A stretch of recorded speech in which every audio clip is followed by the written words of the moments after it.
Hey friends, today I thought it would be really fun to do a reading one-star reviews of my favorite books, just to kind of see like the other end of the spectrum of how I feel on these books. I just thought it'd be fun. So I've picked four books. I won't tell you what the book is until after I read the comments to see if you guys can figure it out. I'm going to omit any character names that are in the one-star reviews, just in case that gives it away. But after I read a couple comments, I will let you know what the book is. I've picked four books, two standalone and two that are the first book in a series. So let's see if you can guess this first book. The first book that I'm going to be reading reviews on is a standalone. It is by one of my favorite authors. It was published within the last 5 years, and it was pretty popular. All right, so this first review, and I have not seen these yet. All right, this says, "Welcome back, students. I have been reassigned to teach writing 102, so many words, so little plot. After my success with my first course, I am sure you are all aware it is expected that you should read this novel before attending my class in order to avoid spoilers. We will be delving into three main topics: monotony, pretension, and shallowness. Fill up your favorite mug with choice or caffeinated beverage. I promise my review will be more entertaining than this dull novel. We will also have a guest speaker, so please be kind and show her some appreciation." This is a very interesting format for a review. Okay. Monotony. This book simply lacks the plot. Many will try and argue that the first and last 10% of the novel are where the real action occurs. Did I hear that correctly? Action? There is no such thing in this novel. The first 10% are a repetition of the novel description. I admit, the description immediately grabbed my attention. However, I'll spare you the hours you spend reading this yawning and simply advise you that the description is sufficient enough. You can easily change the title of this novel to blank, and I guarantee no other revision to the novel would be needed. Okay. The title would be fitting. The whole novel is blank, walking around and whining, following the introduction of another character who walks around whining and crying. Together they whine and walk around the end. Oh my gosh. Okay. I don't even think I need to continue reading this review. She wrote like so much in here. She even like quotes it. Okay. She clearly hated this book. I could see why she gave it 1 star. Okay, hold on. Let me find another one. Okay, here's a good one. All right. I know many people love this author to death, and I know how many people were completely blown away with this book, but I just do not get it. This was a nightmare. Plot-wise, this story could have been so thrilling. The plot begins with blank, our protagonist, makes a deal with the devil in order to get out of an arranged marriage, and finally lives the adventurous life she always dreamed of living. But there is a catch. Not only does she become immortal, she instantly is forgotten about by every person that she meets as she walks into the room. Are you guys figuring it out yet? Ultimately, the book was anything but exciting. Most of my favorite books lack a spectacular plot, but I'm always in the mood for a good slow burn. But this could easily have been condensed into a 200-page book without leaving out anything of the slightest importance. At least half of the book did not add a single thing to overall narrative, the development of the characters, and the atmosphere. About 300 years after the spell is cast, another character meets the protagonist in the secondhand bookshop where he works. Then the protagonist returns to the shop days later, and the other character still remembers who she is. This is the part where the insta-love and cringy rom-com montage scenes come in. I mean, I guess. Now the protagonist is an incredibly dull character to begin with. She is self-centered and insensitive, and she really has no hobbies, which is quite strange for someone that has been alive for 300 years and counting.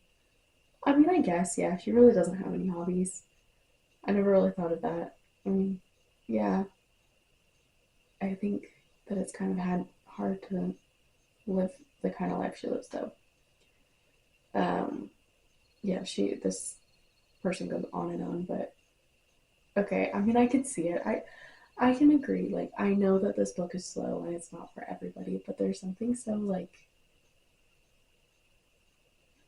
in between the lines of always wanting to like have people in your corner and be remembered and be thought of. And anyway, the book that I'm talking about is The Invisible Life of Addie LaRue by B.E. Schwab. Did you guys guess it right? This is my special edition copy and I think it's so beautiful, but I really, really like this book. It holds a special place in my heart. I can't explain why.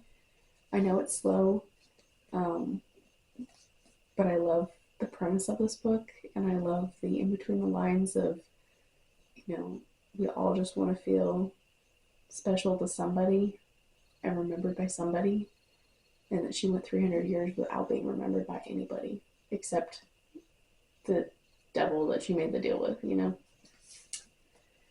Okay, so that was one of my standalones out of two. Let's do one from a series. Oh, let me give you my little hints. This book was published in 2012. It is the beginning of a series that has 4 books in it, and I recently just read all 4 books last year. It was a huge thing on BookTube, and that's actually why I ended up picking this book up.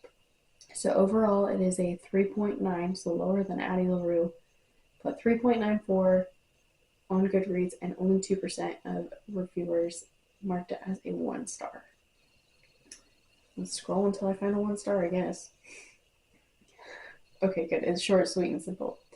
The heroine was intolerable, stupid, annoying, attention-seeking, and inconsiderate. She grated on my nerves so badly I can barely bring myself to read on. I find this author's writing style for this book completely unreadable.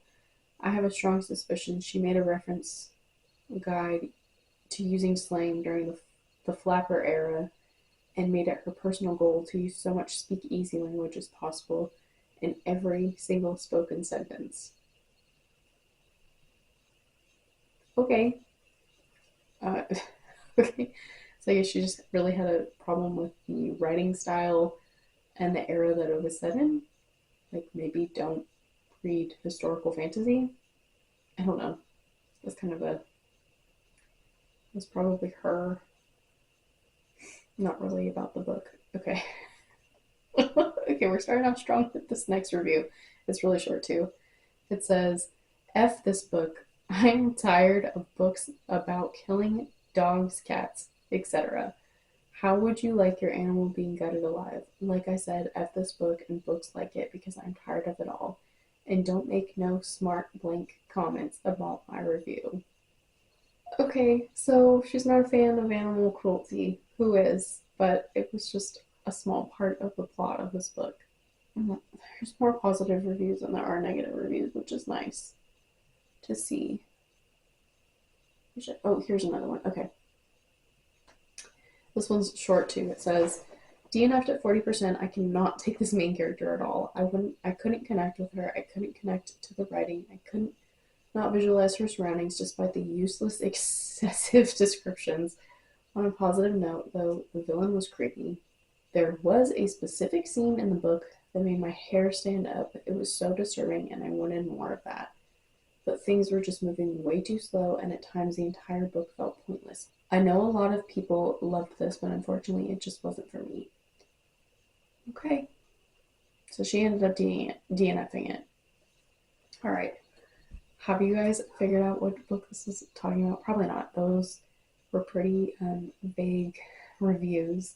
But the book that I'm reading about is The Diviners by Libba Bray. This is the first book in the Diviners series, and it is set in the 1920s. There is a lot of slang in it. There's a lot of references to the 1920s, including like egg cream soda and a couple other things that I definitely was Googling while I was reading these books. but I really enjoyed how immersive the world was that she built in these books. So I guess if you don't really want to be in New York in the 1920s, then you shouldn't read this book. But I enjoyed it. But also, I love people with superpowers, and that's what these books are about. And it's pretty creepy too. All right, I think we're gonna do the another standalone as the next one. I feel like the next one is pretty controversial. I have heard a lot of people say that they did not like it.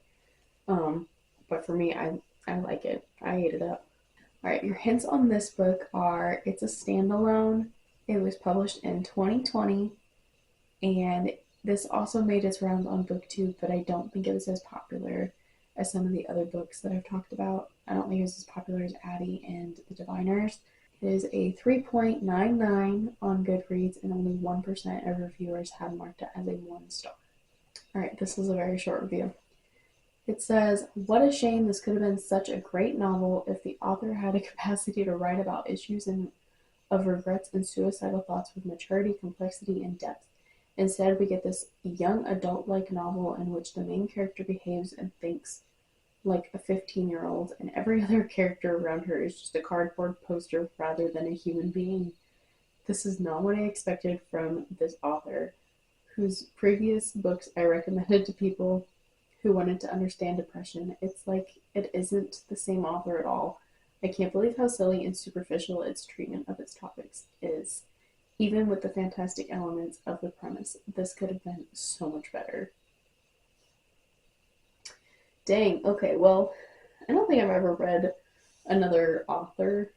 I don't, I've read other authors. I don't think I've ever read another book by this author, but I will say that she does act a little young for her age. I believe she's like 27. I don't remember. Okay, this one's pretty long too. Are you serious? Author's name. Could it be true that clinical depression arises from bad choices and disappointments, or is it more likely the other way around?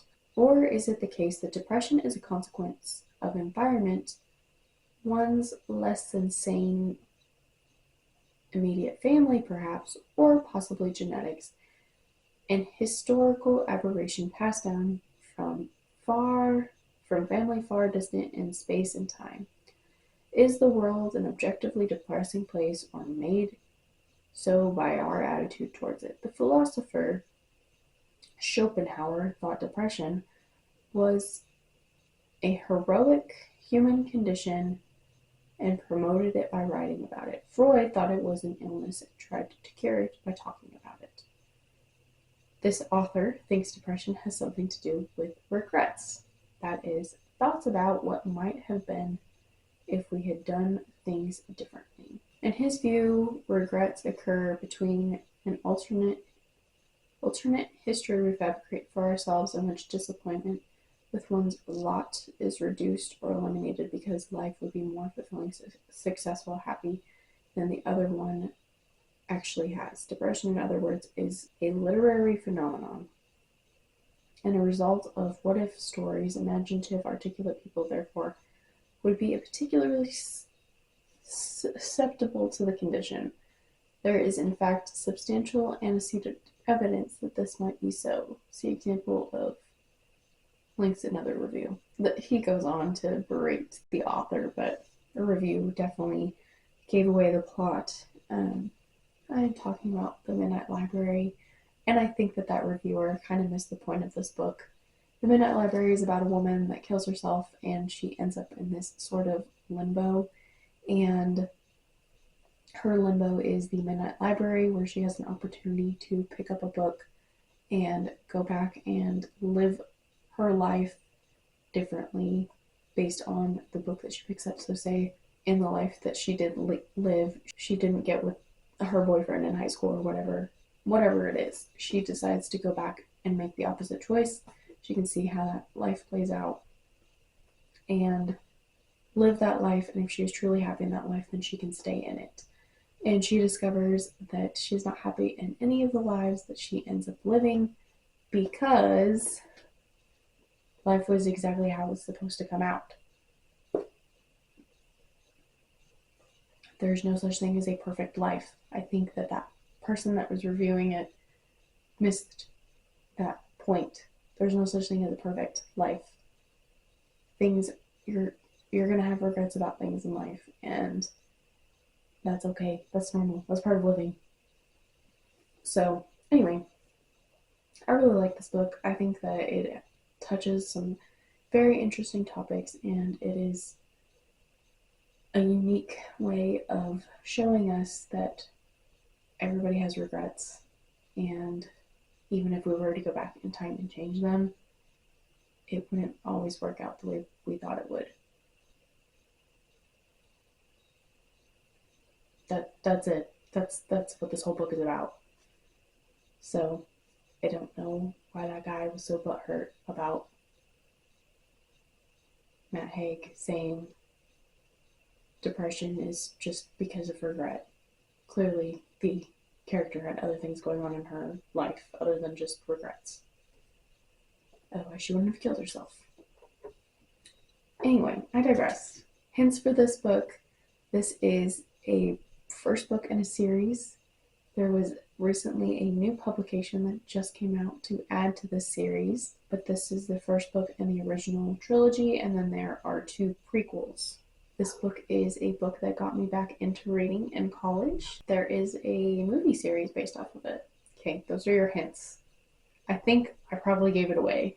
Let me know in the comments down below if you know what it is. This book was published in 2008. It is a 4.34 on Goodreads, and only 1% of reviewers have rated it 1 star. Okay, let's go to my first 1-star review. What was I thinking? I don't like books about teens. Well, that's not entirely true. I Am Not a Serial Killer is about a teen boy who's pretty sure he's the evilest thing ever born, is told from his POV, and yet gets darn close 4 stars. I don't like books about teen girls. Well, that's not entirely true. Deathless is told from a POV of a teen girl in a magical struggle for her life, and yet it got 4 full and eager stars. Ooh, that's a weird way to describe a rating. Ooh. Full and eager. Okay. Ugh. Just wrong. Why didn't I like this book? Because the whole thing is a cynical exercise in marketing a product that has elements in the publisher recognized as hot and trending. Strong teen girl, dystopian setting, children in a battle for their lives. Sound familiar? Like Harry Potter and the Order of Phoenix. And Forward, same situation, female hero, technology, not magic. No humor, ungraceful writing, and cold business calculation set it apart from the Potter books. Dude, tell me how you really feel. Jeez. Okay. I don't know this author, and I impute no impure motives to her. She might very well have written the story dearest to her heart for all I know, but I do know, and have for quite some years, publishers. This is a product promoted to fill a gap in the lineup like a Chrysler 200. Oh my god. Okay, guy. Go off, King. Yes, it is a man. Okay. Go off, King. Let's keep reading. Awful. That it succeeded so well is depressing. That it's so unquestioningly lauded is either life-sappingly grim or suicide-inducingly terrible.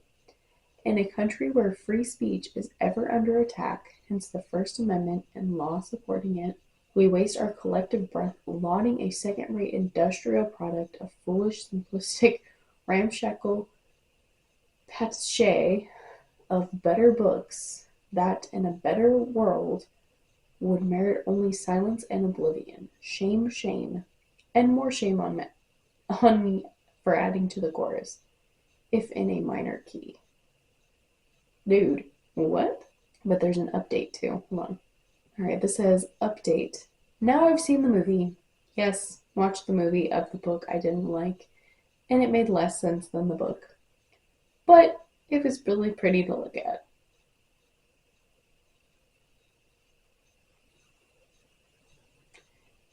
Okay. This one just says, I am now stupider for reading this.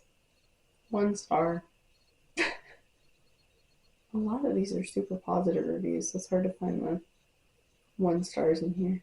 I'm not finding really any other 1 stars. Just scrolling through and looking. My guess is if they hate it that much, then they don't need to actually write about it. I don't know if you guys guessed it, but the book that I'm reading reviews on is The Hunger Games by Suzanne Collins. Yeah, it's about a teen girl. Yeah, it's dystopian. That's what was selling at that time. I feel like this was one of the OG dystopian novels during that time in 2008. I don't know if that's true or not. I know it really opened up my like for the dystopian subgenre, so I don't know. Are they perfectly written? No. Do I still enjoy them? Heck yeah. Am I gonna reread it soon so I can read Hamish's story too? Definitely. So, you know what?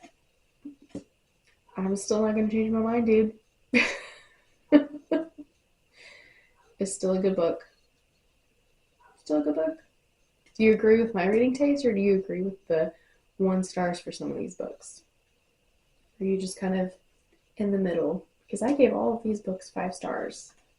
So, thank you guys so much for watching. I will see you guys soon in a new video. And as always, happy reading. Hey, what's up? Hello. Just kidding. That says literally nothing about the book. Okay, I'm just not going to put that in the video because that was like a waste of time. Sorry, people. Pretension. Pretension? I guess so. Hold on, there's somebody on the drive, but I don't know what they're doing. I think they're lost. Is either life sappingly grim. God, dude, using all the big words, you're making me work for these words. All right. Oh my goodness. Sorry. As my teacher says, I don't want to be acquainted with your tonsils. But now you're acquainted with my tonsils. Little bears. Oh man, that was a blast from the past. Okay. Oh, my face hurts from smiling so much.